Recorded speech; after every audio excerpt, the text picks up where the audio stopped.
biliar y una PPD negativa, tenemos que descartar un síndrome de Loeffler. Y entre los causantes del síndrome de Loeffler estarían la sarcoidosis, la tuberculosis, las micosis y las clamidias. Si tenemos un eritema nodoso más síntomas gastrointestinales, tenemos que pensar en enfermedades inflamatorias intestinales y también infecciosas como la Yersinia, Salmonella y Veceta, ¿también? Que pueden causar síntomas gastrointestinales y eritema nodoso. ¿Cuáles son los síntomas acompañantes que tenemos con el eritema nodoso? Fiebre, artralgia, cefalea, vómitos, epiescleritis, conjuntivitis, linfadenopatías, hepatoesplenomegalia, esplenomegalia sola y las pleuritis, ¿no? ¿Ven? Entonces acá este es un paciente con lepra, ¿saben? Que cuando sobrepasa entonces el miembro inferior y vemos que este eritema ya se puede observar a simple vista, ¿verdad? Es más inflamatorio y suelen ser muy recidivantes, ¿está bien? Y cuando tenemos nuestro eritema que sobrepasó también miembros inferiores, una epiescleritis, una lesión también ocular y síndrome parabiliar, como les dije, podemos pensar también en el síndrome de Loeffler, ¿está bien? Que puede tener varias etiologías otra vez. Vamos a pasar un poquito a la parte de eritemas y vamos un poco con las úlceras. En eritemas quedó algo que no quedó muy claro. ¿Todo tranquilo? Entonces vamos a hablar un poco de las úlceras. Las úlceras son la pérdida de sustancia, que cuando hay una úlcera hay pérdida de sustancia, pérdida de piel. Y generalmente son profundas, sobrepasan la epidermis, llegan hasta la dermis, ¿sí?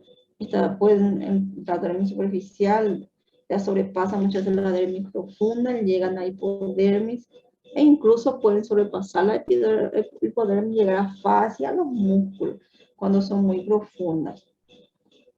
Principalmente en esos pacientes encamados, que suelen tener esas caras de gran tamaño, son úlceras que pueden llegar hasta el hueso, ¿no? Y cuando tenemos una úlcera, tenemos que tener una buena descripción de esa úlcera, ¿sí? Para poder determinar la causa de la úlcera. Tenemos que siempre saber la localización y el tamaño de la úlcera. Por ejemplo, la úlcera hipertensiva se localiza preferentemente en la cara anteroexterna de la pierna, por encima del maleolo. La forma. Cuando, por ejemplo, la sífilis produce úlceras arriñonadas, la leishmaniasis bien redondeadas u ovaladas. Siempre la leishmaniasis es una úlcera perfecta, que tiene unos bordes también bien cortados a pico, por ejemplo, en la leishmaniasis. Por eso es bueno también describir los bordes. Si en los bordes son despegados, tenemos una enfermedad que se llama pioderma gangrenoso, que realmente se ve que se despega los bordes. El fondo, si el fondo es limpio, opulento, o el fondo es necrótico, hay que describir también. Si tiene secreción, si es una secreción abundante, si es una secreción escasa, la consistencia, la duración, si es una consistencia dura, elástica o es blanda, ¿está bien? Pues si una consistencia más dura, leñosa, hay que pensar en cáncer, ¿está bien? Si la superficie que es circundante, si la piel adyacente a la úlcera tiene cambios, si tiene eritema, si tiene escoriaciones, si hay cambios de color, si hay una tumoración en la piel circundante, ¿sí? La evolución de las úlceras, ¿sí? Si son crónicas, si son agudas, ¿sí? Si hay síntomas acompañados, si esa úlcera duele, si esa úlcera pica. Y generalmente ya curan dejando cicatriz, ¿eh? Y tenemos que también observar mucho esa cicatriz que dejaron, por ejemplo, en la úlcera de leishmaniasis. La leishmaniasis suele tener una curación espontánea y dejar una cicatriz en rueda de Carr, ¿no? Bien. Esta úlcera, por ejemplo, ya es un borde ya irregular, que tiene más infiltrado, ya es una piel ya infiltrada, ya dura, poco elástica. Esta es un cáncer de piel, ¿verdad? Es un SEC, ¿no? Un espino celular. En este niñito, esta niñita que tuvo una úlcera en el rostro con los bordes cortados a pico. ¿Ven? Esta es una leishmaniasis, ¿no? Bueno, algo que quieran que repasemos antes de pasar a otro contenido. ¿Se entendió todo, todo, todo? Profe, ¿Eh? Sí. ¿Sí?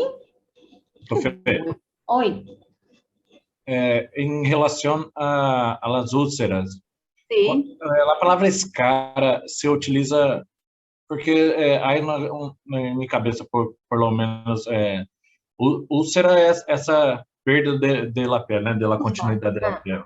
E Sí. quando se habla escara, qual tendria uma diferença ou que?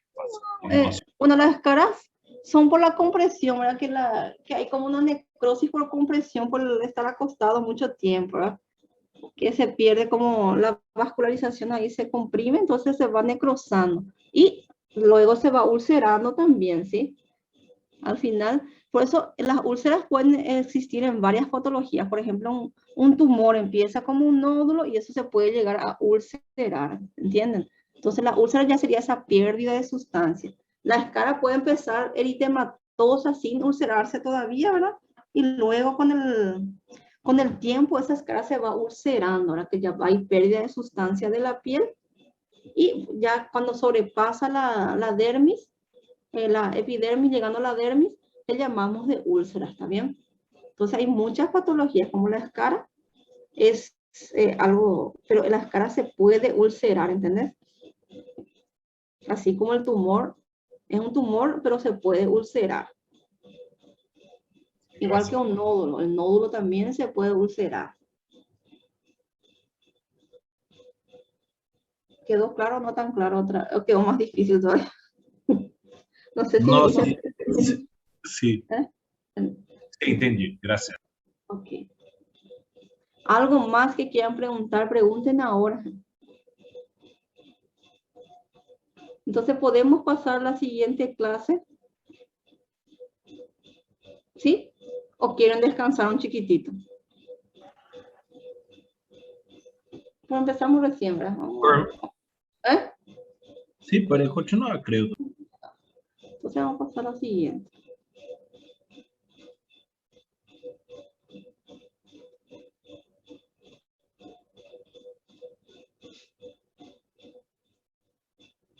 Ahí se ve bien también, ¿verdad? Vamos a hablar un poco de... Nuestra siguiente clase vamos a hablar un poco de virosis cutánea, ¿está bien? Lo que va siguiendo nuestro programita. Las virosis también son causas muy comunes de consulta dermatológica, ¿sí? Y tenemos varias, ¿verdad? Que son causadas, las virosis son causadas por virus, entonces, y son muy comunes en dermatología, como dijimos, y ocasionan una amplia gama de manifestaciones clínicas. Y estos virus pueden ingresar por 3 rutas, la inoculación directa, diseminación local, desde un foco interno o infección sistémica, ¿está bien? Bueno, estas virosis otra vez vamos a ir desglosando uno a uno, ¿está bien? Vamos a empezar hablando del molusco contagioso. Generalmente en otras especialidades casi no conocemos el molusco, tal vez en pediatría o que se escucha hablar un poco más, porque generalmente se ven niños, ¿verdad? El molusco son virosis benignas muy frecuentes, realmente muy frecuentes, más en niños pequeños, entre 2 a 7, hasta 9 años más o menos, y está en todo el mundo, y ambos sexos, ¿sí? Como le dije, a cualquier edad, pero predominan niñas. Cuando vemos en jóvenes, adultos jóvenes y adolescentes, siempre hay que descartar una infección, transmisión sexual, ¿sí? Ya no es tan frecuente a esta edad, o en inmunodeprimidos también. Pacientes HIV también pueden tener a edad adulta. Son autoinoculables, quiere decir que que el niño puede rascarse, por más que diga que son asintomáticas, esto a veces pica. Ellos se rascan o por el simple hecho de ver esa pápula, el niño no se aguanta, se rasca y ellos mismos se van propagando en la piel, ¿sí? Van a ir esparciendo los moluscos, ¿sí? Porque como dice, son moluscos contagiosos, son muy contagiosos, ¿sí? Y se transmite de persona a persona. El animal acá no tiene nada que ver. A veces dice tiene por el gato, no, es de persona a persona, ¿sí? Por contacto directo. Y después, una vez que uno está en contacto, la inoculación dura más aproximadamente para que aparezcan las lesiones una o varias semanas. Acá asintomática, pero a veces generalmente los pacientes se quejan de picazón. De evolución espontánea. ¿Qué significa eso? Que cura espontáneamente sin tratamiento en 6 a 9 meses, ¿está bien? Y puede aparecer en cualquier parte de piel y mucosa, que si mucosa oral, mucosa genital, puede aparecer. Y quiero que vean bien cómo es la lesión elemental del molusco. La lesión elemental del molusco es la pápula umbilical. Quiero que se graben en la cabeza de ustedes. Entonces, una pápula umbilicada es el molusco contagioso, ¿está bien? Generalmente se observa así este eritema, esa pápula eritematosa o rosada brillante, ¿sí? Con una umbilicación central. Así describimos el molusco, ¿está bien? Y puede ser única o varias. Esto se puede diseminar por todo el cuerpo, ¿está bien? Porque el niño, principalmente se ven niños atópicos donde la continuidad de la piel está, la barrera de la piel está dañada, entonces es mucho más fácil ingresar el virus. Y el diagnóstico del molusco es puramente clínico. Cuando nosotros vamos a pedir una anatomía patológica en el molusco, cuando dudamos del diagnóstico en pacientes adultos, por ejemplo, o inmunocomprometidos que pueden a veces como que tengan otras patologías como una criptococosis que pueden tener lesiones parecidas al molusco, o la histoplasmosis también que puede simular un molusco contagioso. Entonces en estos casos pedimos la anatomía patológica. En ese caso hacemos biopsia de piel también. Se puede pedir también una citología. Citología se hace un raspado y eso se puede del microscopio observarse las inclusiones víricas de los moluscos, ¿está bien? ¿Y cuáles son nuestros diagnósticos diferenciales? ¿Con quién tenemos que diferenciar nuestro molusco? Verrugas planas, adenomas sebáceos, esos son más de adultos, los adenomas sebáceos, las verrugas genitales, las foliculitis, ahí, si no tenés un ojo muy experto, podés equivocarte, ¿no? Y en inmunocomprometidos que todas las lesiones se parecen, ¿no? La cripto, la histo en estos casos. Entonces, cuando tenemos un paciente HIV que tiene molusco, hacemos anatomía patológica, ¿sí? Pedimos una biopsia. ¿Cuáles son las complicaciones del molusco? El prurito, la dermatitis, ¿sí? La sobreinfección bacteriana por el rascado, generalmente se podemos sobreinfectar y a veces dejamos cicatrices. El molusco en sí, si evoluciona de forma natural, no tendría por qué dejar cicatriz, a no ser que nosotros sobreinfectemos ese molusco, ¿está bien? Y el tratamiento, hay varios tratamientos para el molusco, pero como toda virosis puede recidivar, ¿está bien? Lo que más utilizamos generalmente el curetaje no es otra cosa que raspar, ¿eh? Raspar la piel con una cuchilla filosa. Hay que tener nomás bien entrenado y ese curetea rápidamente se va sacando esos moluscos, ¿sí? Es lo más efectivo y rápido, pero se hace generalmente, luego se le va controlando al paciente si se quedó alguno más por ahí. O se puede usar imiquimod al 5%, que se utiliza generalmente en la noche sobre cada molusco y generalmente se utiliza por mínimo 6, 8 semanas para que pueda ir desapareciendo. Cuando son muchos, podemos también usar la crioterapia, que la crioterapia no es otra cosa que quemar con nitrógeno líquido, así quemar a frío.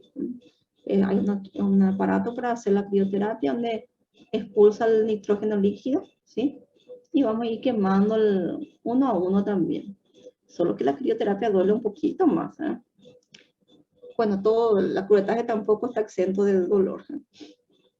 La tretinoína también es un queratolítico que podemos utilizar, ¿sí? Es un ácido. El hidróxido de potasio también funciona bien. El ácido salicílico, ácido láctico. Pero todo esto hay que usar con mucha cautela porque generalmente damos para que los padres coloquen en la casa y pueden causar quemaduras y producir también cicatrices. Por eso muchas veces yo opto por el curetaje, que es más rápido y yo puedo controlar. Bueno, pasando molusco, entonces ya se aprendieron que es un molusco. Ya si ven un molusco ya van a diagnosticar, ¿sí? Es fácil, el molusco es fácil de diagnosticar, ¿no? Bueno, hablar un poco de las verrugas. Las verrugas son lo más frecuente, otra vez que el molusco es verruga. ¿Quién ya no ha tenido verrugas en la vida? Son proliferaciones epiteliales benignas, muy contagiosas. Afecta piel y mucosas. Y es, como vimos, los moluscos son eran producidos por el poxivirus, ¿verdad? Y las verrugas son producidas por el virus del papiloma, ¿sí? Son auto y heteroinoculables, pueden desaparecer espontáneamente y entre ellos tienen varias variedades, como la verruga vulgar, la verruga plana, la verruga plantar y el condiloma acuminado, ¿está bien? Entonces, son muy frecuentes, como está diciendo, y vamos a hablar un poco de las verrugas vulgares, que entre las verrugas son las más frecuentes otra vez. El virus del papiloma tipo 1, 2 y 4 son los que ocasionan las verrugas vulgares y se contagian por contacto directo o a través de microtraumas, ¿sí? Cuando, por ejemplo, hacemos microtraumas, cuando nos vamos a la peluquería, la manicure que nos corta las cutículas, sangra y su equipo está contaminado. Nos contagiamos de verruga. Otra vez de espinillas que te entran cuando uno hace jardinería, ¿está bien? Y el periodo de incubación generalmente es de 1 a 6 meses. El 70% de las verrugas desaparece espontáneamente a los 2 años, ¿está bien?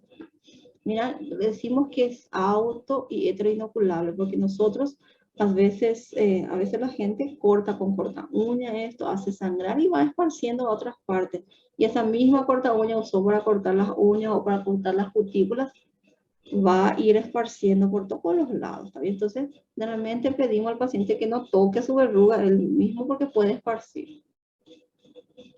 Y esas verrugas vulgares tienen variantes como la filiforme o digitiforme, cuando aparecen en la piel más fina, como el del rostro, que en vez de ser muy hiperqueratóxico, tiene esa forma de digital, más filiforme, más superficial.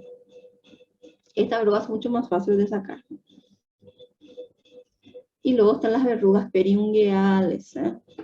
Como les conté, cortan su verruga con su corta uña, con su alicate, y luego se van esparciendo por todos los lados.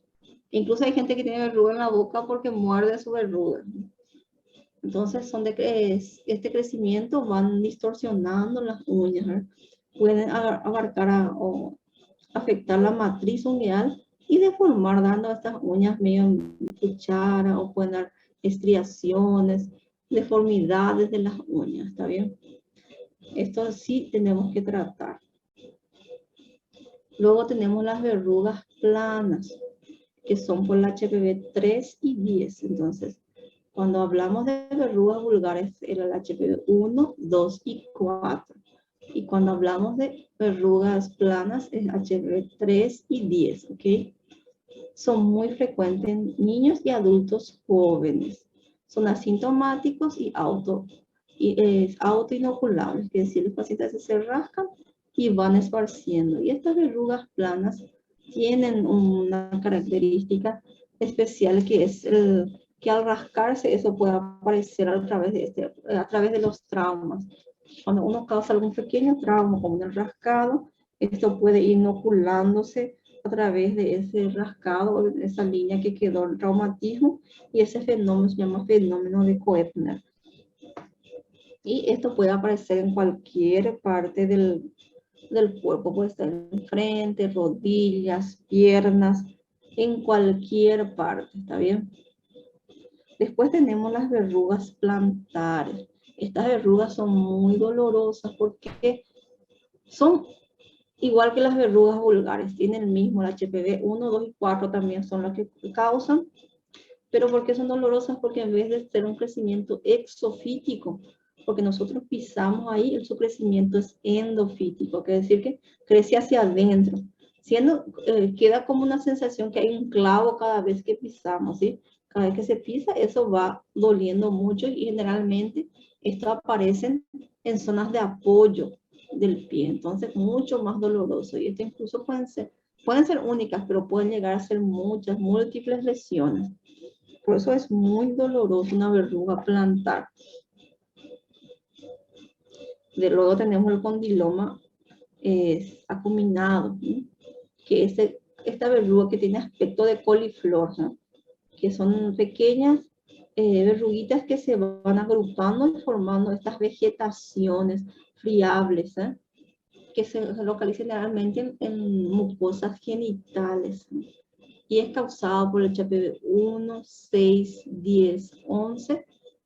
Y cuando hablamos del 16, 18, son el tipo de HPV que puede causar lesiones premalignas y malignas, ¿sí? Son los precursores del cáncer de uterino, precursores del cáncer de pene, también son los tan temidos precursores del cáncer uterino y cáncer de pene.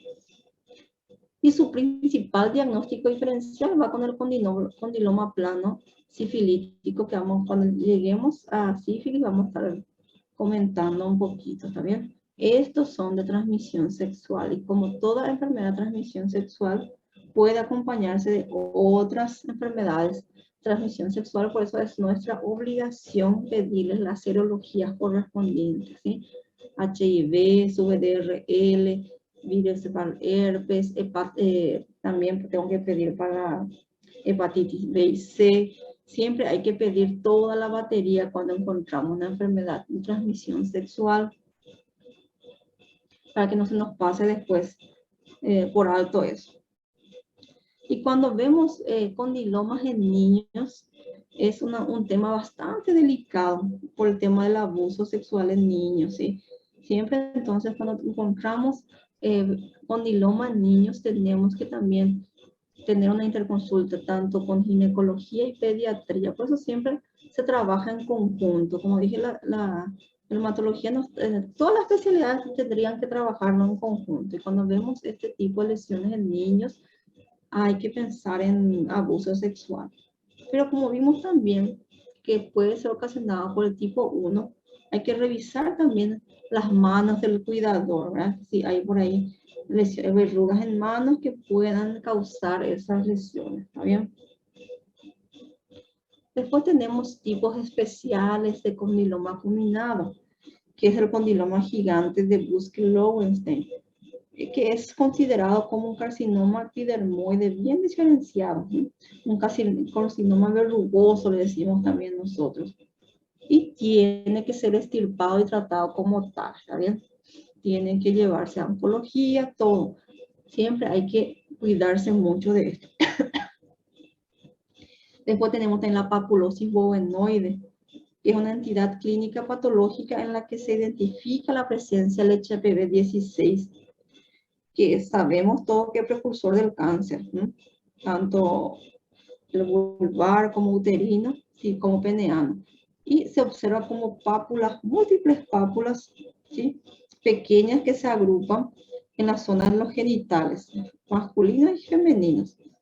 Y ya presentan a la histología, ya se observan las células atípicas muy semejantes a la enfermedad de Bowen. Después las verrugas en las mucosas orales, ¿sí? Generalmente son pápulas elevadas de color blanco, rosadas, que se pueden localizar en el paladar duro, extenderse a faringe, a los bronquios, también puede verse en labios, encías, también. También se puede ver verrugas de mucosas uretrales. En mujeres embarazadas, la presencia de un condiloma tenemos que siempre eliminar antes del parto para también no infectar al niño al nacer, ¿sí? Entonces hay que tratar siempre a una mujer embarazada también lo más rápido posible. Después tenemos esta hiperplasia epitelial de Heck, que es una entidad realmente poco común, bastante rara de verse, que son estas verrugas localizadas en mucosa oral que se deben al HPV 13 y 32.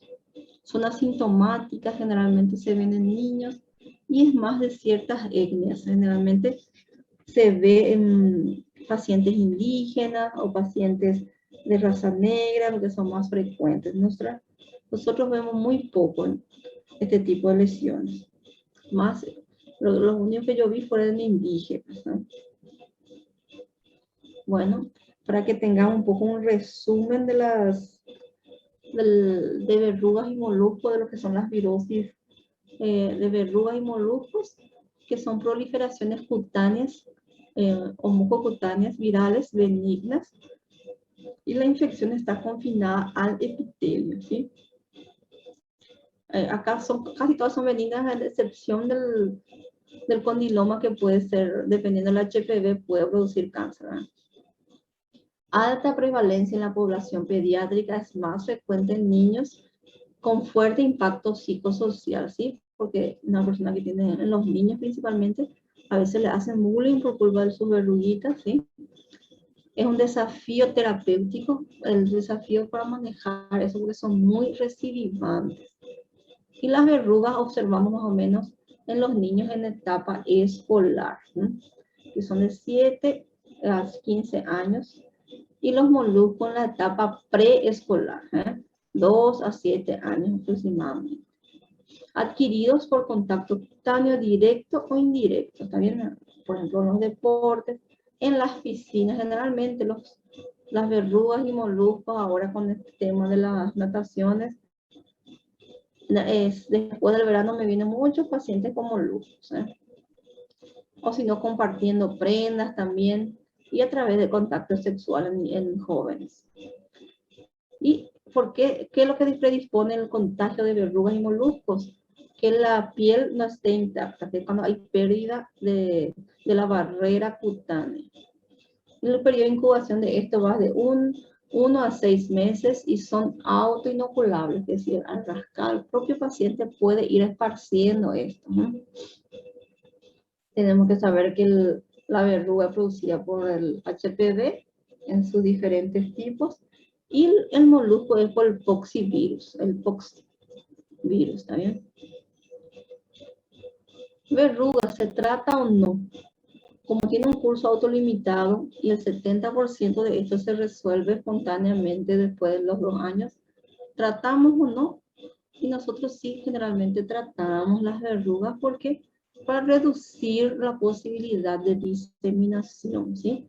Y muchas veces, como hay un 30% que no va tampoco, y como dijimos, hay una gran carga psicosocial para el paciente. Y ya hablamos un poquito anteriormente de los tratamientos, con los queratolíticos, los cáusticos, la crioterapia, el curetaje, la electrocoagulación, ¿sí? El imiquimod, la podofilina. Como dijimos, son muy recidivantes y precisan de un tratamiento secuencial, ¿está bien? Y cuando encontramos los serotipos oncogénicos, hay que indicar la vacuna también, ¿sí? Y siempre el manejo se inicia con la educación, la prevención. Siempre hay que vestir zapatillas en los baños públicos, en los balnearios, ¿sí? Y al salir de las piscinas. Nunca compartir toallas y equipos deportivos. Siempre usar medias de algodón porque absorben mejor el sudor, dejan más seco el pie, ventilar los pies. Tenemos que tener especial atención con antecedentes familiares, ¿sí? Y en escuelas hay que tratar de cubrir esas lesiones para evitar contagios. Hasta aquí llegamos con la parte viral de verrugas. ¿Se entendió? ¿Hay algo que no quedó claro que quieran preguntar? ¿Se entendió todo? Bueno. Ahora sí. ¿Eh? ¿Eh? Por ahora sí. Todo, Por ahora. está todo fácil todavía, ¿eh?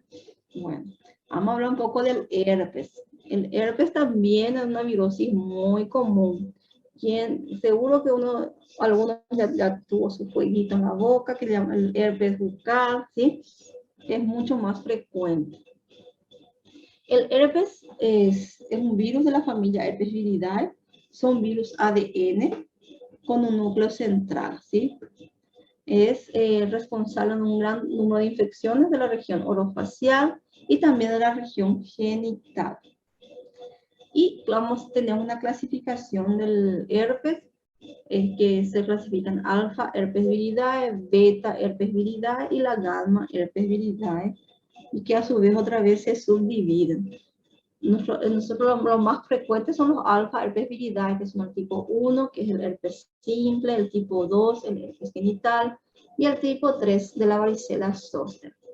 Entre los beta herpes viridae está el tipo 5, que es el citomegalovirus también. Y los gamma herpes viridae está el tipo 4, el del virus del Epstein-Barr, el tipo 6, que es el causante del exantema súbito o la roceola infantil, y también de la pityriasis rosada, el tipo 7, que da esa reacción tipo pityriasis rosada también, y el tipo 8, que está relacionado al sarcoma de Kaposi, ¿sí? Muy frecuente en los pacientes HIV positivos con síndrome ya con SIDA ya. Bueno, este herpes, una vez que se adquiere, queda de forma permanente o persistente, es latente en los ganglios de las raíces nerviosas, y es que se pueden reactivar por diversas razones, que pueden ser recurrentes entonces, ¿sí?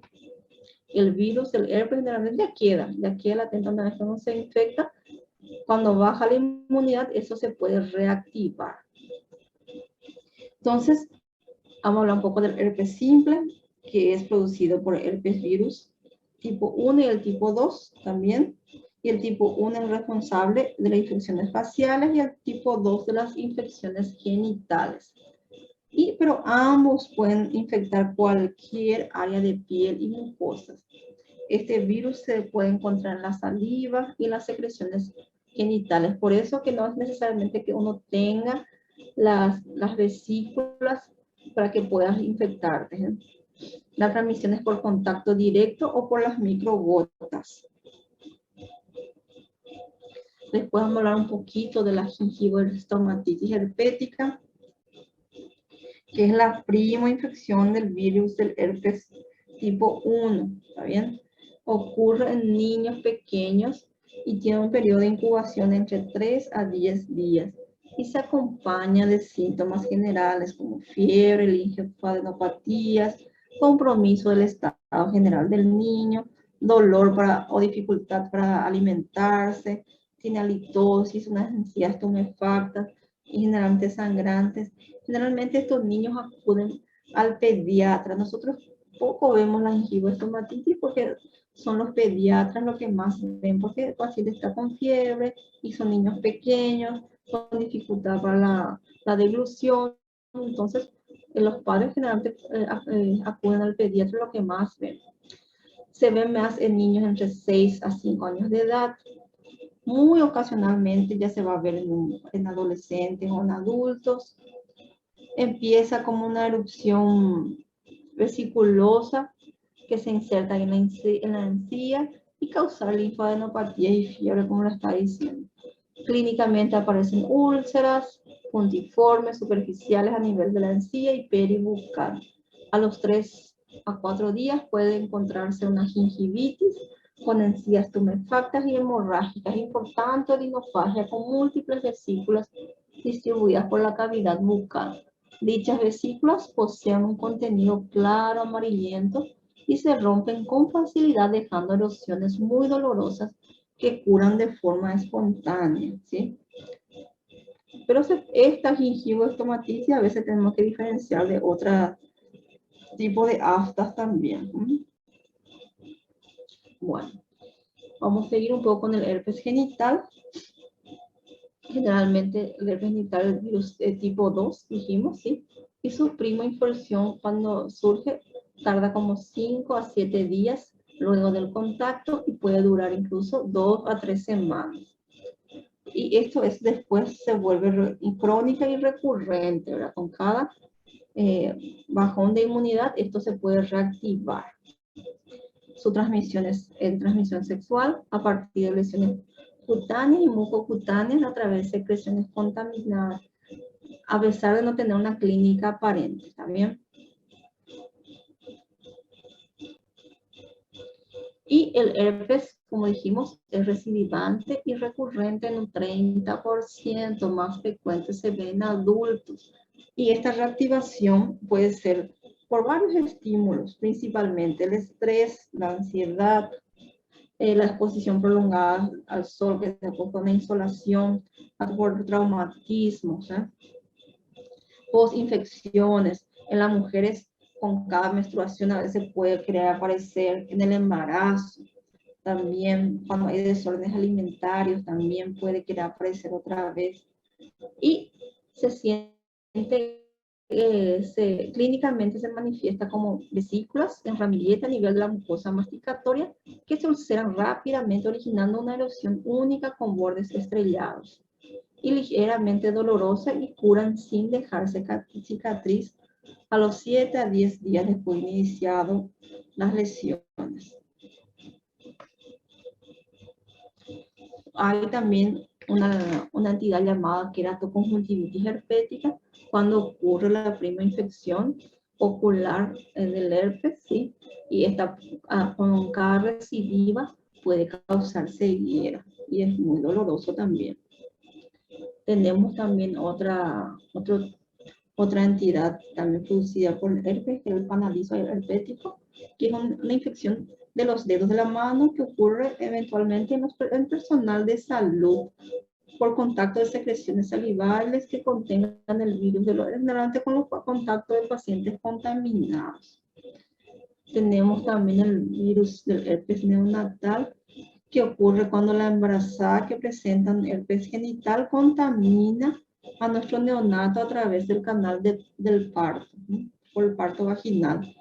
Y en el niño aparecen ampollas, vesículas que se erosionan y cubren de costras y que generalmente ubicados en la cabeza, nalgas y puede ser fatal y grave también. ¿Por qué?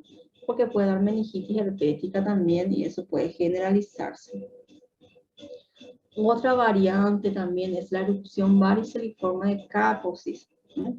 Que es un cuadro viral causado por herpes virus también, que ocurre en pacientes generalmente atópicos. Más vemos en pacientes con dermatitis atópica y también en otros pacientes que producen otro tipo de dermatosis como el pínfigo foliáceo, enfermedad de Dariel, hiperkeratosis epidermolítica, que son enfermedades más raras, más frecuentes en atópicos.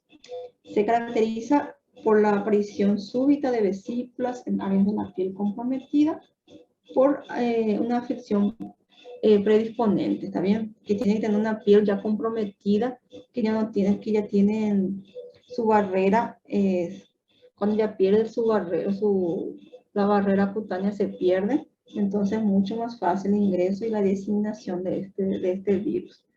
Y cursa con sintomatología general, adenopatías, alteración del estado general, fiebre, ¿está bien?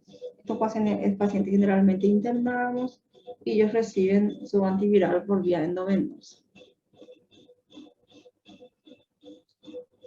¿Cómo diagnosticamos nuestro herpes? Tenemos varios recursos diagnósticos. Siempre la clínica es soberana. La clínica es siempre el diagnóstico clínico es el principal, pero cuando tenemos dudas, podemos pedirle un sitio diagnóstico de sangre, que es un pequeño raspradito que se coloca por sobre la alminilla y eso hace como se observa en el microscopio donde se ven las inclusiones virales. Se puede cultivar también, se puede solicitar dosaje de anticuerpos, determinación de antígenos y cuando tenemos más dudas podemos pedir una histopatología. Es decir, la histopatología se va a hacer una biopsia y enviar a la anatomía patológica. Y el tratamiento más común es usar aciclovir o el valaciclovir que tenemos a mano. Dependiendo de cada tipo de herpes, dosificamos, ¿está bien? Luego tenemos el virus de la varicela. La varicela es la prima infección del virus de la varicela zoster, ¿está bien? Es muy frecuente en la infancia. Tenemos vacunas para la varicela, por eso vemos con menor frecuencia, ¿sí? Los niños, la mayoría ya vienen con su penta, ya vienen con también para la varicela, entonces ya están generalmente inmunizados. Con esa vacuna lo que logramos es que las lesiones no sean tan agresivas, ¿está bien? Y evitamos las complicaciones como las neumonitis, las lesiones meningias, también que puede causar meningitis también. Pero generalmente se observa en la infancia y cuando aparecen en adultos y adolescentes, generalmente inmunocomprometidos, y cuando nos contagiamos de varicela de adultos también suele ser más agresivo. Ya generalmente vienen con su neumonitis, con su meningitis. En el adulto esto es mucho más agresivo que en el niño. Por eso siempre es preferible contagiarse del niño de esto. Es un virus neurodermotropo cuyo modo de contacto inicial es por la inhalación de gotitas que penetran el organismo a través del aparato respiratorio, con un periodo de incubación de 2 a 3 semanas. Confiere inmunidad de por vida, por eso lo que les hablé de la vacuna, por eso se vacuna, porque su inmunidad es de por vida. Las lesiones, su forma clínica empieza con lesiones vesiculares, maculopapulares, que son intensamente pruriginosas, pican muchísimo, cuya alteración, que cursa con alteración del estado general, fiebre, adenopatías generalizadas, ¿sí? Ellos generalmente se ven unas vesículas que tienen una base eritematosa y luego se tornan purulentas y se cubren de costras y se van generalizando, ¿eh?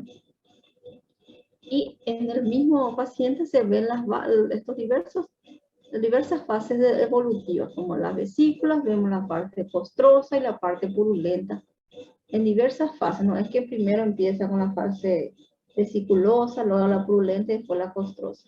En un mismo paciente están diversas fases las lesiones y afectan mucosas, ¿no? Dan eritema en las mucosas, dan enantema, como vimos que en el otro, como podemos describir. Bueno, viste, ven las ampollas con un color claro al principio y una base eritematosa. Luego estas ampollitas se van formando pústulas y luego las costritas. Y en un mismo paciente podemos ver las tres fases, ¿eh? Y conocen el herpes zóster, me imagino, ¿no? El herpes zóster no es otra cosa que la reactivación de este virus de la varicela zóster.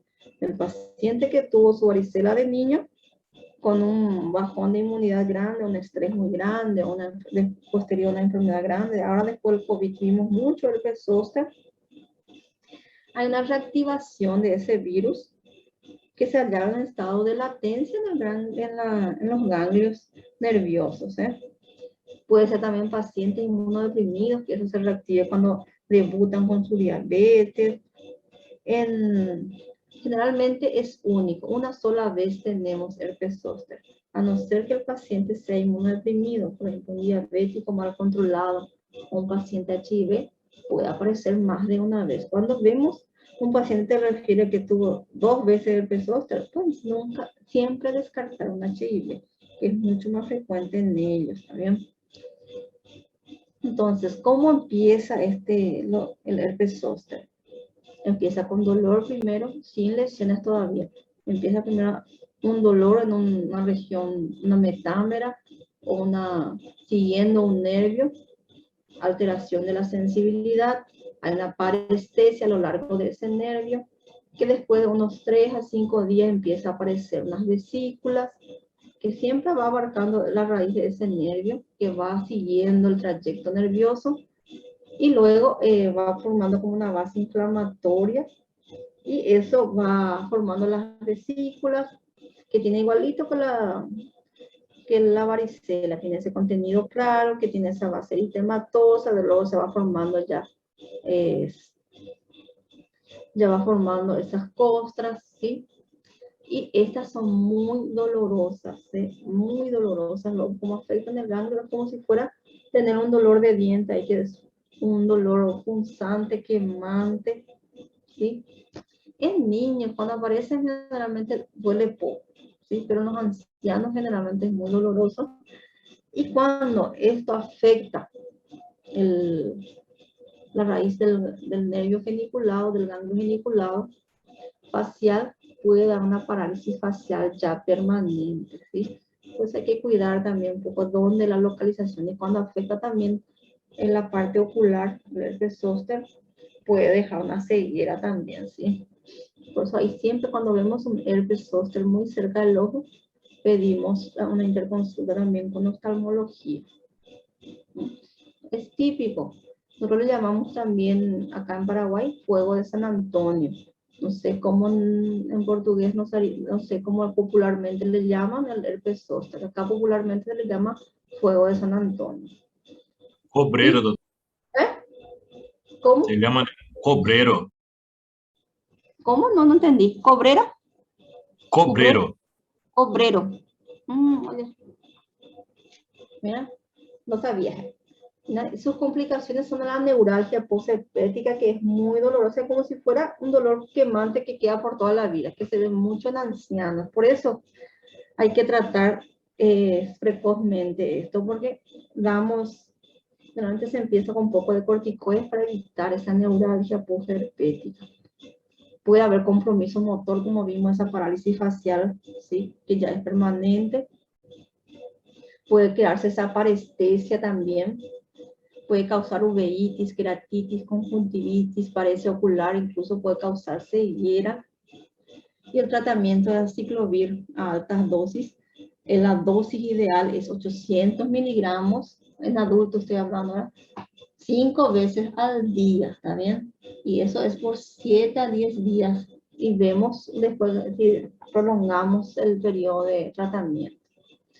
El valaciclovir es también muy bueno, es mucho más caro nomás. Se puede dar 1 gramo cada 8 horas, y eso también 7 a 10 días dependiendo de cada paciente, ¿eh? Se tiene que asociar a analgésicos, incluso la pregabalina, incluso el tramadol, a veces puede ser muy doloroso, ¿no? Bueno, se entendió, ya no van a equivocarse en diagnosticar un herpes zóster, ¿verdad? Es muy frecuente y a veces se trata muy mal el herpes zóster, que dejando esa neuralgia posherpética que se podría haber evitado, ¿no? Entonces, por eso que es bueno que sepan diagnosticar un herpes zóster y sepan tratar también, ¿sí?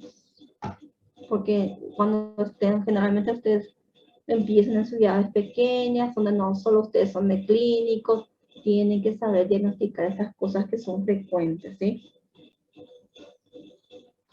Después tenemos la mononucleosis infecciosa, que es producida por el virus del Epstein-Barr, que generalmente se contagian en la infancia y la adolescencia.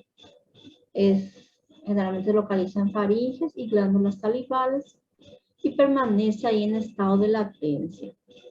¿Por qué es importante conocer también la mononucleosis infecciosa? Porque tiene potencial oncogénico, produciendo linfoma B, linfoma de Burkitt y carcinoma nasofaríngeo. A la clínica se observa petequia, la unión entre el paladar duro y blando, y hay pequeña erupción, una erupción cutánea tipo morbiliforme o urticariforme, que rara vez se ve esta erupción cutánea, pero puede aparecer. En pacientes con HIV se asocia leucoplasia vellosa, también una lesión premaligna. El citomegalovirus generalmente es un virus en pacientes inmunodeprimidos también, es un patógeno oportunista. Generalmente su transmisión a veces es congénita de madre al niño a través de secreciones orales urinarias en niños pequeños, en adultos de transmisión sexual o por transfusiones. Suele ser asintomática, pero si tiene síntomas es muy similar a la mononucleosis infecciosa. Y como les dije, se observa más en pacientes inmunocomprometidos. El herpes 6 y 7 Generalmente produce cuadros, diversos tipos de cuadros, desde el exantema súbito, roceola infantil, y lo más frecuente es que se observa la pitiariasis rosada, que vamos a estar viendo después en otro capítulo, hablando un poco de la pitiariasis rosada. Puede desencadenar la esclerosis múltiple y puede activar y propagar el virus del HIV y los linfomas. ¿Está bien? Entonces, hasta acá nuestra clasecita de virosis. ¿Hay algo que nos quedó muy claro, que quieran preguntar, para que puedan ir grabando ya ahora, para que no tengan que leer tanto después? No es difícil, es fácil, porque no es tan abstracto estas enfermedades. Se ven frecuentemente, seguramente que ya estuvieron en contacto con algún paciente que tiene, ¿verdad? Más de uno ya habrá tenido una verruga en el dedo, o un herpes bucal también. Espero que no genital, ¿verdad? Pero el bucal seguro que sí. Está bien. Todo quedó muy claro. ¿Quiere